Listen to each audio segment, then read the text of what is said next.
ये कहानी कोमल नाम की एक लड़की की है जो कि एक छोटे से गांव से अपने सुनहरे भविष्य के सपने लेकर पहली बार चंडीगढ़ जैसे बड़े और शोर शराबे वाले शहर में कदम रखती है। कोमल के मन में एक तरफ अपनी नई नौकरी को लेकर बहुत उत्साह था, तो दूसरी तरफ एक अनजान शहर में अकेले रहने का गहरा डर भी समाया हुआ था।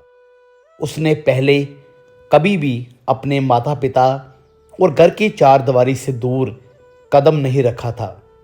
वह शहर पहुंचकर एक ऐसी जगह की तलाश करने लगी जहां वह सुरक्षित महसूस कर सके। काफ़ी ढूंढने के बाद उसे एक रिहायशी इलाके में एक पुराना सा पर बहुत ही सुंदर घर मिला, जिसके बाहर एक छोटा सा बगीचा था। मकान मालिक ने उसे सबसे ऊपर वाली मंजिल पर एक छोटा सा कमरा किराए पर दे दिया। वह कमरा भले ही छोटा था, पर उसकी खिड़की से पूरे शहर का नज़ारा दिखता था। उसी घर की निचली मंजिल पर मकान मालिक का बेटा कबीर रहता था, जो कि स्वभाव से बहुत ही मददगार और शांत इंसान था। जिस दिन कोमल अपना सामान लेकर उस घर के गेट पर पहुंची, उस समय दोपहर की तेज धूप खिली हुई थी। कोमल के पास कई सारे भारी सूटकेस और डिब्बे थे, जिन्हें अकेले ऊपर ले जाना उसके बस की बात नहीं थी। वह सीढ़ियों के पास खड़ी होकर सोच ही रही थी कि शुरुआत कैसे करे। तभी अचानक कबीर अपने घर से बाहर निकला और उसने कोमल को इतना सारा सामान लिए हुए परेशान देखा। कबीर ने बिना किसी हिचकिचाहट के कोमल के पास जाकर मुस्कुराते हुए अपना हाथ आगे बढ़ाया और उसके भारी बैग खुद उठा लिए। उसने एक एक करके सारा सामान ऊपर कमरे में बढ़िया से तरीके से रख दिया। कोमल, जो अब तक बहुत घबराई हुई थी, कबीर की इस अच्छाई को देखकर दंग रह गई। उसने कबीर की तरफ देखा और उसके चेहरे पर एक बहुत ही सच्ची और प्यारी मुस्कान आ गई। कोमल ने धीमी आवाज में उसे शुक्रिया कहा और कबीर ने बस अपना सिर हिलाकर उसे वहां सहज महसूस कराया। उस दिन कोमल को पहली बार एहसास हुआ कि इस बड़े शहर में वह बिल्कुल अकेली नहीं है। यहीं से कोमल और कबीर के बीच एक ऐसी दोस्ती और पहचान की शुरुआत हुई जिसे कि शब्दों में बयां करना मुश्किल था, पर जिसकी महक उनके दिलों में घर करने लगी थी। जैसे जैसे दिन बीते गए, कोमल उस बड़े और शोर शराबे वाले शहर की रफ्तार में खुद को ढालने की कोशिश करने लगी थी। चंडीगढ़ की सुबह उसके लिए एक नई चुनौती लेकर आती थी, पर उस चुनौती के बीच एक ऐसी बात थी जो कोमल को रोजाना एक अनजाना सा सुकून और खुशी दे जाती थी। वह बात थी कबीर का साथ और उसकी वो सादगी भरी मुस्कान जो कोमल को घर की दहलीज पर ही मिल जाती थी। हर सुबह जब कोमल अपने ऑफिस जाने के लिए तैयार होती और सीढ़ियों से नीचे उतरती, तो वह देखती कि कबीर पहले से ही अपने घर के बाहर वाले छोटे से बरामदे में खड़ा होता था। कभी वह अपने पौधों को पानी दे रहा होता, तो कभी बस यूं ही ताजी हवा का आनंद ले रहा होता। शुरुआत में कोमल बस उसे देखकर एक छोटी सी मुस्कान देती और कबीर भी सिर झुकाकर उसका अभिवादन करता था, पर धीरे धीरे ये सिलसिला और गहरा होता गया। कबीर ने महसूस किया कि कोमल सुबह सुबह काफ़ी जल्दी में होती है और शायद वह ठीक से नाश्ता भी नहीं कर पाती। एक सुबह जब कोमल सीढ़ियों से उतर रही थी, कबीर ने उसे रोका और अपने हाथ में पकड़ा हुआ गर्म चाय का कुल्हड़ उसकी तरफ बढ़ाया। कोमल थोड़ा हिचकिचाई, पर कबीर की आंखों में एक ऐसी सच्चाई और अपनापन था कि वह मना नहीं कर पाई। उसने चाय का घूंट भरा और उसे लगा कि उस शहर की कड़वाहट उस एक प्याली चाय में जैसे घुल गई हो।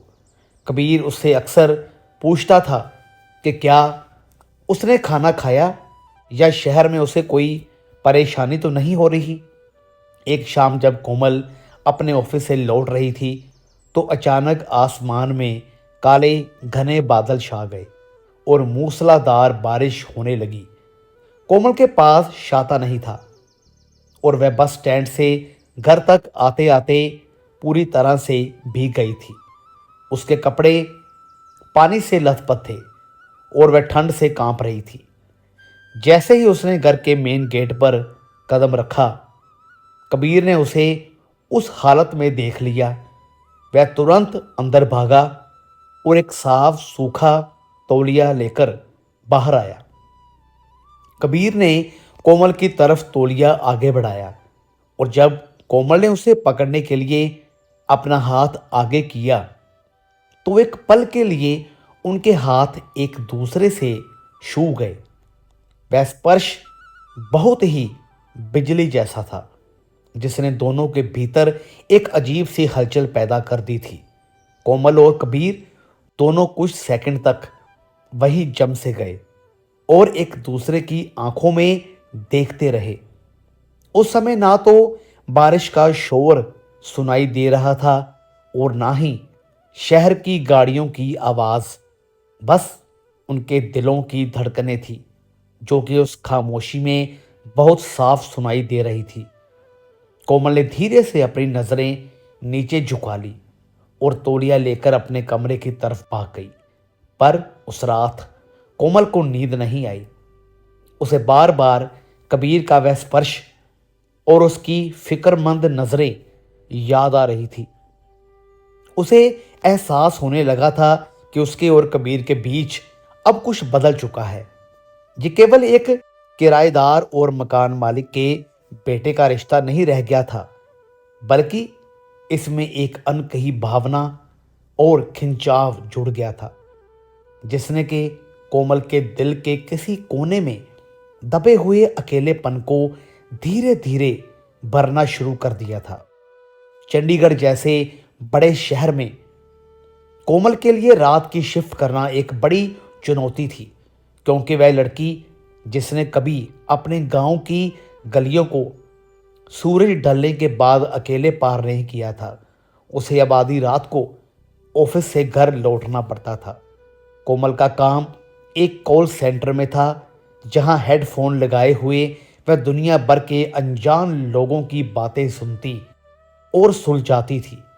पर जब वह काम खत्म करके टैक्सी से अपने घर के पास वाले मोड़ पर उतरती तो उसे एक अजीब सी घबराहट महसूस होती थी। वह सुनसान सड़क और स्ट्रीट लाइट की पीली रोशनी कोमल के मन में डर पैदा कर देती थी।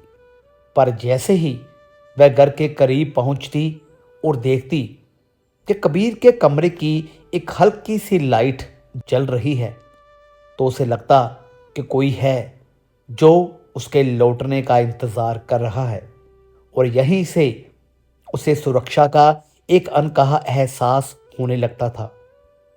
एक रात जब कोमल ऑफिस से काफी थक कर लौटी थी तो आसमान में बिजली कड़क रही थी और मौसम बहुत खराब था।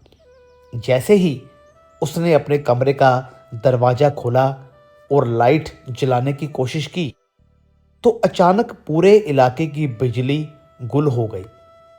कोमल के कमरे में घना अंधेरा छा गया और बाहर से आती बिजली की कड़वाहट उसे और भी डरा रही थी।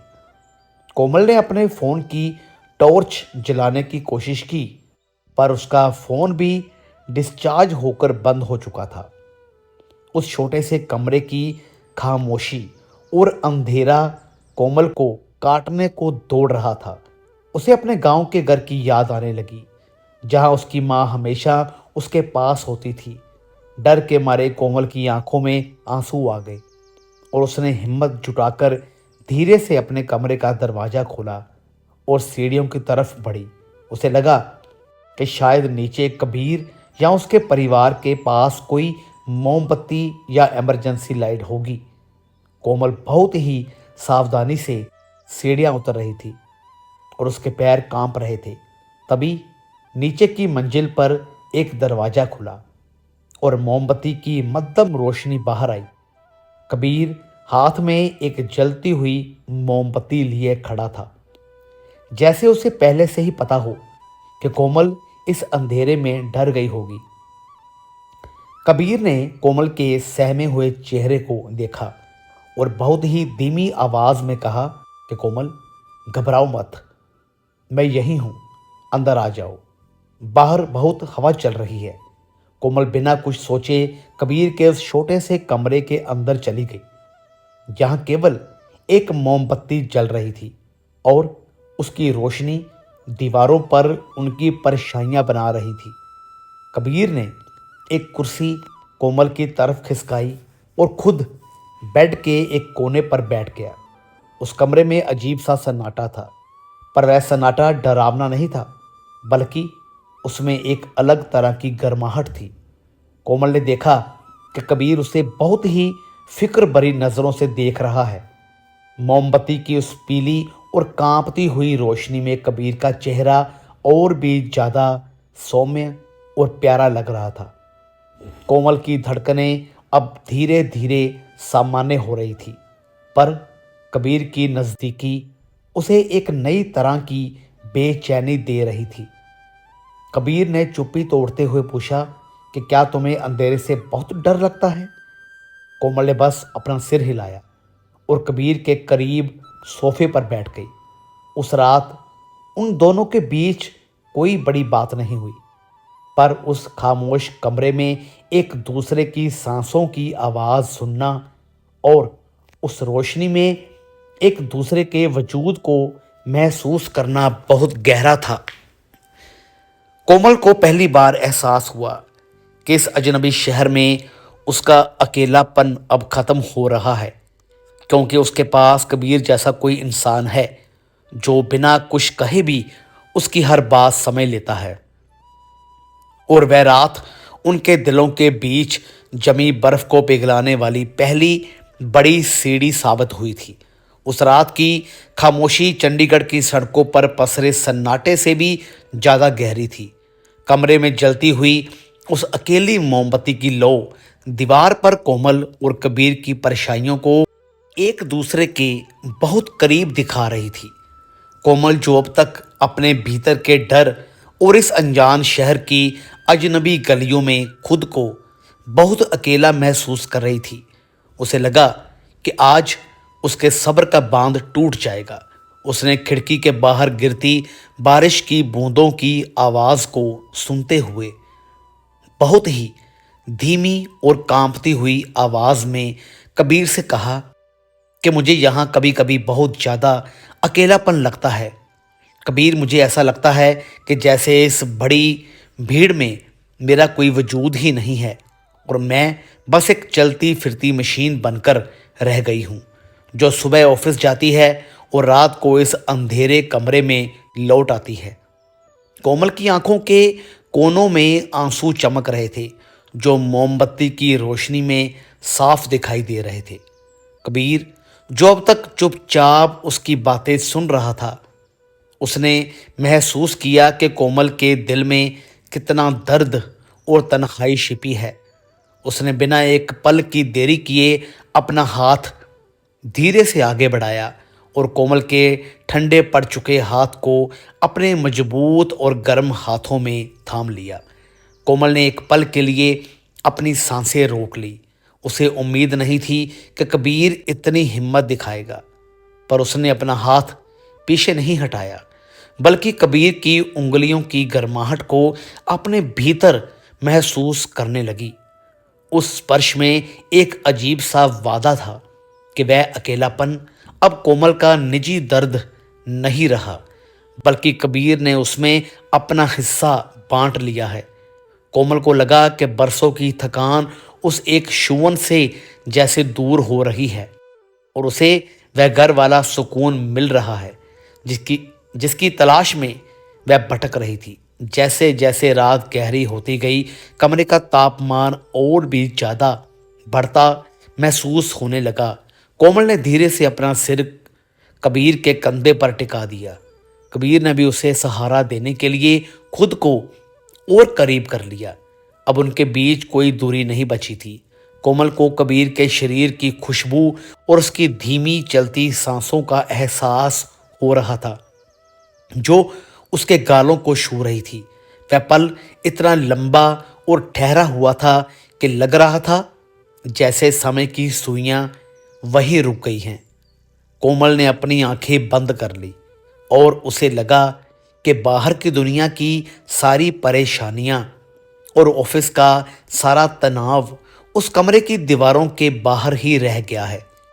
अंदर सिर्फ वह थी, कबीर था, और एक ऐसा गहरा एहसास था जो कि शब्दों का मोहताज नहीं था।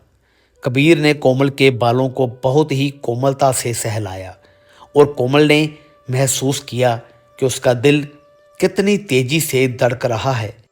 वह धड़कन कबीर की थी या उसकी अपनी, यह कहना मुश्किल था, पर उस रात के उस मंजर ने उनके बीच के सारे पर्दे हटा दिए थे। उन्हें पता था कि वे अब केवल एक मकान मालिक और किराएदार नहीं रह गए, बल्कि उनके बीच एक ऐसी डोर बंध चुकी है जो बहुत नाजुक पर बहुत शक्तिशाली थी। उस अंधेरे कमरे में बिना किसी लाइट के भी कोमल को अपना भविष्य बहुत साफ और सुनहरा दिखने लगा था, पर उसे ये अंदाजा नहीं था कि ये गहरा सुकून और ये प्यारा सा पल किसी बहुत बड़े और कड़वे सच की आहट भी हो सकता है, जो उसकी खुशियों को पल भर में बिखेरने वाला था। उस रात की उस मखमली खामोशी और रूहानी एहसास के बाद कोमल के लिए चंडीगढ़ का सूरज अब पहले जैसा नहीं रहा था। उसे लगता था कि अब इस शहर में उसका अपना कोई है, जो हर शाम उसके लौटने का इंतज़ार करता है। कोमल और कबीर के बीच की नज़दीकियां अब हर गुजरते दिन के साथ और भी गहरी होती जा रही थी। वे अक्सर शाम को घर की छत पर मिलते, जहां ठंडी हवाएं चलती थी और दूर शहर की रोशनियां टिमटिमाती थी। कोमल अपनी ऑफिस की बातें बताती और कबीर अपनी छोटी छोटी खुशियां उसके साथ बांटता। कभी वे देर रात तक जागकर रसोई में साथ में चाय बनाते और हल्की आवाज़ में संगीत सुनते। कोमल को लगने लगा था कि कबीर ही वह इंसान है जिसके साथ वे अपनी पूरी जिंदगी गुजार सकती है, और उसने अपने मन ही मन कबीर को अपना सब कुछ मान लिया था। पर उस रात कुछ अलग था। कोमल के मन में एक अजीब सी बेचैनी थी जो उसे बार बार कुरेद रही थी। वह कबीर के बारे में सब कुछ जानना चाहती थी, क्योंकि उसे लगता था कि वह कबीर के दिल के इतने करीब है तो उसे उसकी जिंदगी के हर सच का पता होना चाहिए। छत पर तारों भरी रात थी और कोमल कबीर के बिल्कुल पास बैठी थी। उसने धीरे से अपना हाथ कबीर के कंधे पर रखा और उसकी आंखों में झांकते हुए बहुत ही कोमल और मासूम आवाज़ में एक ऐसा सवाल पूछ लिया जिसने आने वाले तूफान की दस्तक दे दी। कोमल ने पूछा कि कबीर, हम दोनों के बीच जो है वह बहुत खूबसूरत है, पर क्या तुम्हारी ज़िंदगी में पहले से कोई है, या क्या तुमने कभी किसी और के बारे में सोचा है? कोमल की आवाज़ में एक उम्मीद थी कि कबीर कहेगा कि उसके सिवा कोई नहीं है। कबीर, जो अब तक कोमल की आंखों में डूबकर मुस्कुरा रहा था, अचानक उसका चेहरा पीला पड़ गया। उसने अपनी नज़रें कोमल से हटाकर दूर आसमान की तरफ कर ली और उसके चेहरे की वो प्यारी मुस्कान एक गहरे तनाव और दर्द में बदल गई। कबीर के हाथ कांपने लगे और उसने कोमल का हाथ धीरे से अपने कंधे से हटा दिया। वह सन्नाटा जो पहले सुकून देता था अब कोमल को डराने लगा था। कबीर काफ़ी देर तक कुछ नहीं बोला और कोमल का दिल जोर जोर से धड़कने लगा। उसे लगा कि शायद उसने कुछ गलत पूछ लिया है, या शायद कोई ऐसी बात है जो कि कबीर छुपा रहा है। कोमल ने फिर से हिम्मत जुटाई और कबीर का चेहरा अपनी तरफ घुमाते हुए कहा कि तुम चुप क्यों हो गए कबीर? क्या बात है जो तुम मुझे बता नहीं पा रहे हो? कबीर ने एक लंबी और भारी सांस ली और उसकी आवाज़ में एक ऐसी टूटन थी जो कोमल ने पहले कभी नहीं सुनी थी। उसने बहुत ही धीमी आवाज़ में कहा कि कोमल, मुझे माफ़ कर दो। मैं तुम्हें ये सब पहले बताना चाहता था, पर तुम्हारी मासूमियत और हमारे बीच के इस जुड़ाव ने मुझे सच बोलने की हिम्मत ही नहीं दी। सच तो ये है कि मेरी सगाई हो चुकी है और अगले महीने मेरी शादी तय है। मेरे माता पिता ने बचपन के एक दोस्त की बेटी से मेरा रिश्ता पक्का कर दिया है और मैं अपनी जिम्मेदारी और परिवार के दबाव से पीछे नहीं हट सकता। कबीर के ये शब्द कोमल के कानों में किसी गर्म पिघले हुए शीशे की तरह उतरे और उसे लगा कि उसके पैरों तले की जमीन अचानक खिसक गई है। कोमल का पूरा शरीर सुन्न पड़ गया। उसे यकीन ही नहीं हो रहा था कि जिस इंसान के कंधे पर सिर रखकर उसने अपने सुनहरे भविष्य के सपने बुने थे वह किसी और का होने जा रहा है। कोमल की आंखों से आंसू बहने लगे, पर वह रो भी नहीं पा रही थी क्योंकि उसका गला पूरी तरह से रूंध चुका था। उसे अपनी वो सारी रातें और वो चाय की प्यालियाँ और वो मोमबत्ती वाली रात याद आने लगी जो अब उसे एक छलावा और धोखा लगने लगी थी। कोमल ने कांपते हुए कबीर की तरफ देखा और पूछा कि फिर तुमने मेरे साथ ये सब क्यों किया? कबीर, क्यों मुझे इतना करीब आने दिया जब तुम्हें पता था कि तुम कभी मेरे नहीं हो सकते? कबीर के पास इस सवाल का कोई भी जवाब नहीं था। वह बस अपनी नीची नज़रें किए खड़ा रहा और कोमल को अपनी पूरी दुनिया उजड़ती हुई महसूस हुई। वह उस शख्स से भागकर अपने कमरे में आई और फूट फूट कर रोने लगी क्योंकि उसे समझ आ गया था कि इस बड़े शहर की पहली और सबसे खूबसूरत याद ही उसकी जिंदगी का सबसे बड़ा जख्म बन चुकी थी। उस रात के बाद चंडीगढ़ की वह चकाचौंध कोमल के लिए बिल्कुल बेमानी हो गई थी। वह कमरा जिसे उसने बड़ी मुश्किल से अपना घर माना था अब उसे किसी जेल की कोठरी की तरह महसूस होने लगा था।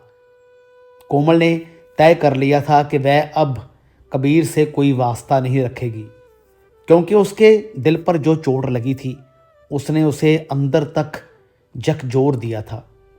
अगले ही दिन से कोमल ने अपनी दिनचर्या पूरी तरह से बदल दी।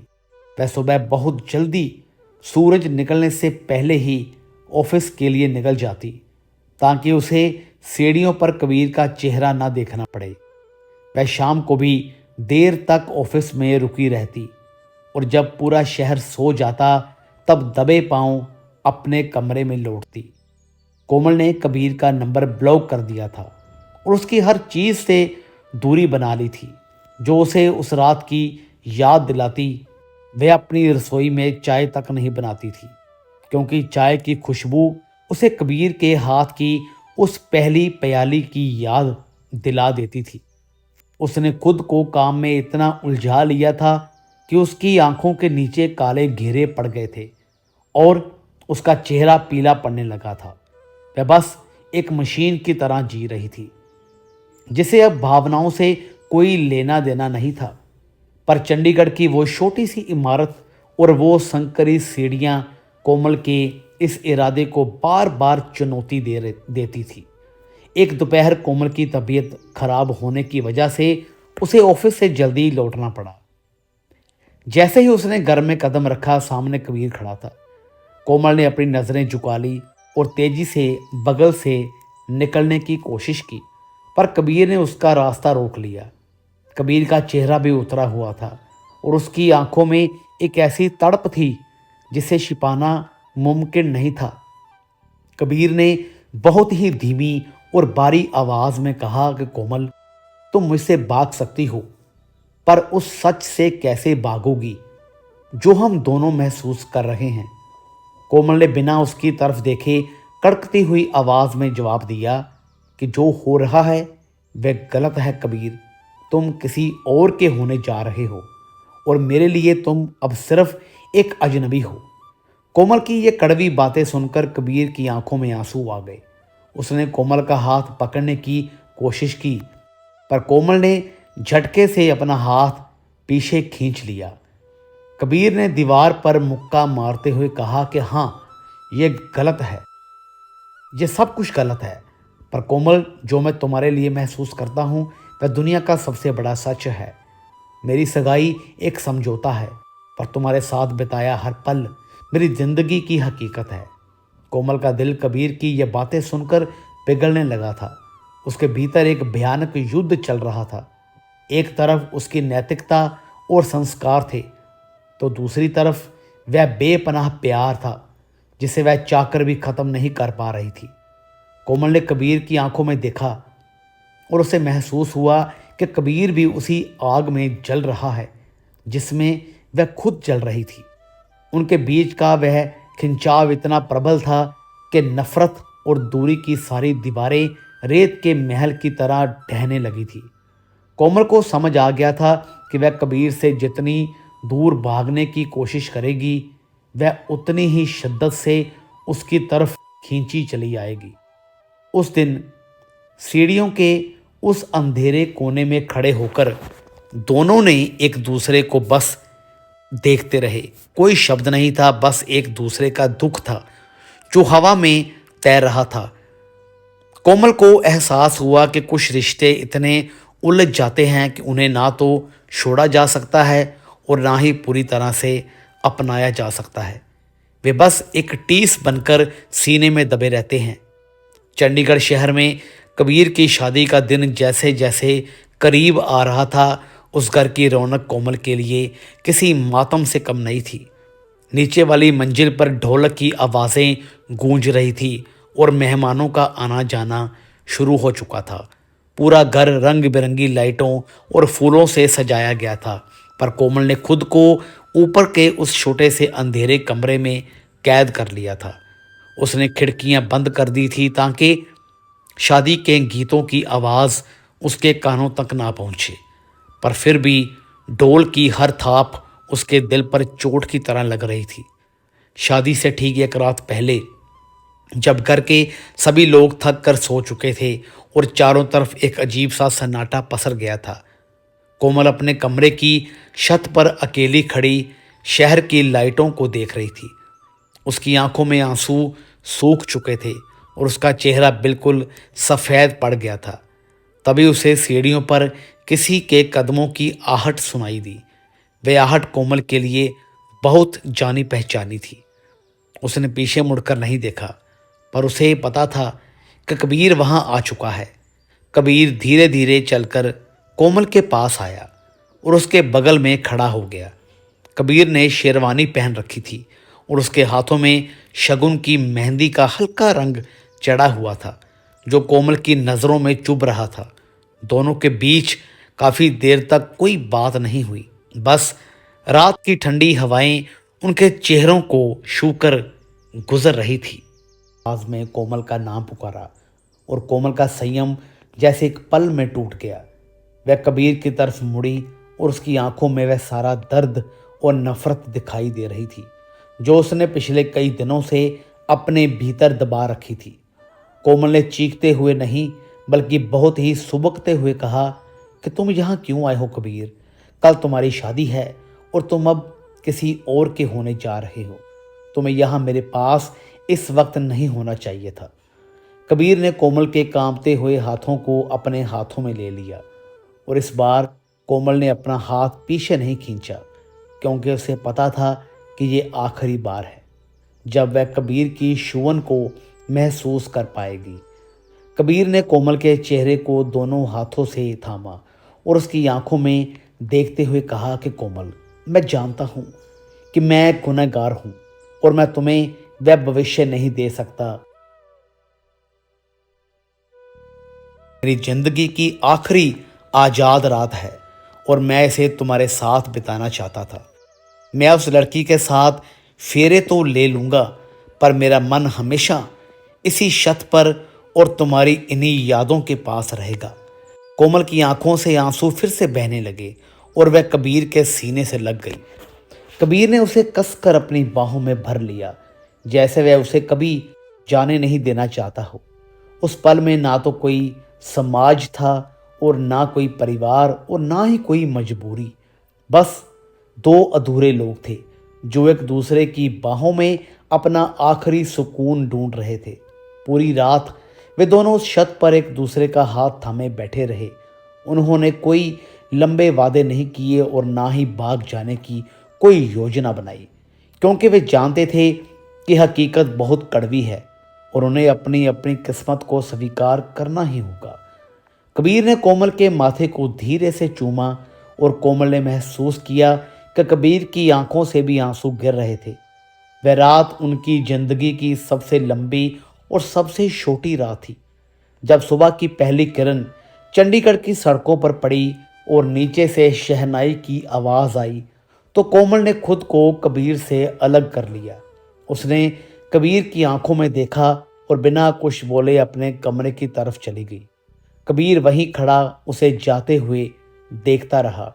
उसे पता था कि आज वह सिर्फ एक दूल्हा नहीं बन रहा, बल्कि वह अपनी रूह को हमेशा के लिए इसी छत पर छोड़कर जा रहा है। और कोमल के लिए वह कमरा अब केवल एक किराए का कमरा नहीं रहा था, बल्कि उसके टूटे हुए अरमानों की एक ऐसी कब्र बन चुका था जिसे वह कभी भूल नहीं पाएगी।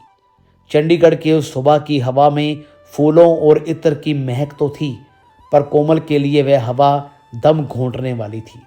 नीचे कबीर की शादी की रस्मों का शोर और शहनाई की गूंज साफ सुनाई दे रही थी, पर कोमल ने अपना मन पत्थर कर लिया था।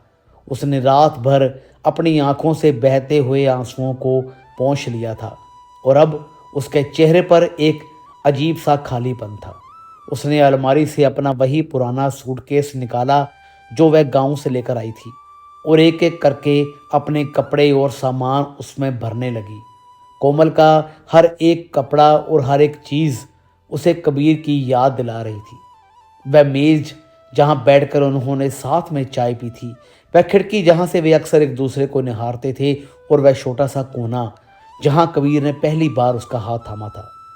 कोमल ने अपना सारा सामान समेट लिया और कमरे के बीचों बीच खड़ी होकर उस खाली जगह को आखिरी बार देखा, जो अब सिर्फ यादों का एक खंडहर बन चुकी थी। कोमल ने अपने सूटकेस उठाए और दबे पांव सीढ़ियों से नीचे उतरने लगी। उसने बहुत ही सावधानी बरती कि कोई उसे देख ना ले, क्योंकि वह नहीं चाहती थी कि कबीर की शादी की खुशियों में उसकी विदाई का कोई तमाशा बने। जैसे ही वह मुख्य गेट के पास पहुंची, उसने देखा कि कबीर मंडप में बैठा था और पंडित मंत्र पढ़ रहे थे।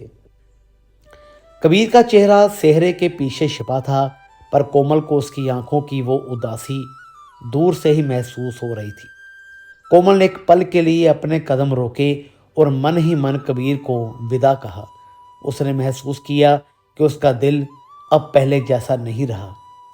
वह इस शहर में एक मासूम लड़की बनकर आई थी, पर अब वह एक ऐसी औरत बनकर जा रही थी जिसने अपनी आंखों के सामने अपने पहले प्यार को दम तोड़ते हुए देखा था। कोमल ने घर की दहलीज पार की और एक टैक्सी रुकवाकर बस स्टैंड की तरफ निकल पड़ी।